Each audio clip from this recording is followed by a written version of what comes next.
Dalam perayaan hari besar agama zaman sekarang, faktor meminta pengampunan dosa itu nyaris tidak dipedulikan. Padahal perbandingan ritual agama, pasti ada upacara penghormatan pada Allah yang Maha Esa lewat bau-bauan atau bakaran. Perbandingan adat istiadat kuno Tiongkok dan Yahudi memiliki kesamaan. Misalnya, pemimpin agama dan raja memimpin upacara korban binatang sebagai representasi pengampunan dosa. Peradaban Tiongkok yang dimulai 4.500 sampai 5.000 tahun yang lalu atau sekitar 2.500 hingga 3.000 sebelum Masehi telah mencatat adanya upacara korban binatang untuk pengampunan dosa. Raja Huangdi atau Kaisar Kuning menyembah satu Tuhan yang Maha Esa, bukan politeis atau banyak dewa, di mana raja memimpin upacara penyembahan pada Tian dengan korban binatang yang dibakar di mezbah dengan ukuran raksasa hingga 18 dinasti yang berkuasa di Tiongkok melanjutkan ritual tersebut di depan rakyat yang berkumpul di pelataran Maha Kuas yang lebih luas dari ukuran kota terlarang itu sendiri. Kuil surga dibangun zaman dinasti Ming tahun 1420 berisikan mezbah untuk menyembah Tuhan yang Maha Esa, mungkin yang terbesar dalam sejarah dunia. Walau di kuil surga tersebut tidak pernah ada foto atau patung seperti apa wajah Sangti yang sudah dipercaya oleh nenek moyang yang membentuk dinasti Han sejak 2500 hingga 2400. 18 dinasti tersebut percaya Sangti adalah pencipta alam semesta, bahkan mampu mengangkat, menurunkan raja, mengatur hujan, angin, dan gelar Tuhan atas tuayan, sama seperti dalam tradisi Yahudi, yaitu The Lord of the Harvest. Kepercayaan yang umumnya dianut bangsa Tionghoa adalah Taoisme, Buddhisme, dan Konghucu. Ketika keyakinan tersebut dimulai sekitar abad 6 hingga 4 sesudah Masehi.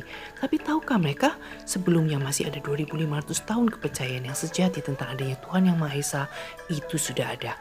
Tampak dari dokumen kuno Tiongkok menyebut 175 kali pemahaman sifat Sangti sebagai Maha Kuasa, Maha Tahu, Maha Hadir, penuh kasih, bijaksana, Maha Kudus, adil, baik, dan setia. Penyembahan pada Sangti didahului dengan kaisar mensucikan roh, jiwa, dan tubuhnya dalam kuil selama 3 hari, berpuasa total dalam rangka dia mencari kebenaran Sangti untuk memberkati negerinya dengan memohon pengampunan dosa terlebih dahulu. Raja bertindak sebagai imam, melakukan proses ritual mengorbankan binatang yang menanggung hukuman mati atas dosa-dosa manusia. Sama juga yang dilakukan dalam tradisi Israel yang ribuan kilometer jauhnya di sebelah barat Tiongkok. Sehingga kaisar memanggil Sangti sebagai Bapa dengan begitu akrab, bukan disebut Tuhan yang terkesan berjarak, berkuasa, dan ditakuti. Ini merupakan kesamaan dengan tradisi Kristen yang memanggil panggilan Bapa secara akrab, ramah, dan pengasih. Ritual pengampunan dosa di Israel dilakukan imam besar di ruangan Maha Kudus. Kakinya diikat dengan tali dan diberi lonceng pada jubah ungunya supaya orang di luar ruang Maha Kudus bisa tahu imamnya masih hidup atau tidak. Bila korban persembahan itu berkenan kepada Allah, dan karena imam besar tersebut tidak berdosa, maka di ruang kudus itu imam besar bisa menyaksikan api tanda Allah berkenan.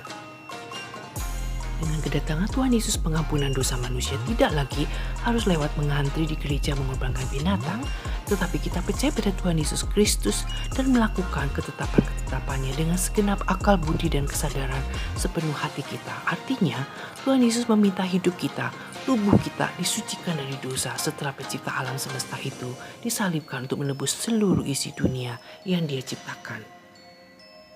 Unsur pengampunan dosa dengan mengorbankan nyawa binatang zaman dulu dan menitikan darah pada orang yang berdosa sepertinya sudah tidak ditekankan lagi dalam ritual agama, malah binatangnya berupa steak, sate, ramen, sushi, rendang, pizza dalam perayaan-perayaan yang eksistensialis alias menunjukkan materi yang kita miliki. Sangat disayangkan, bukan?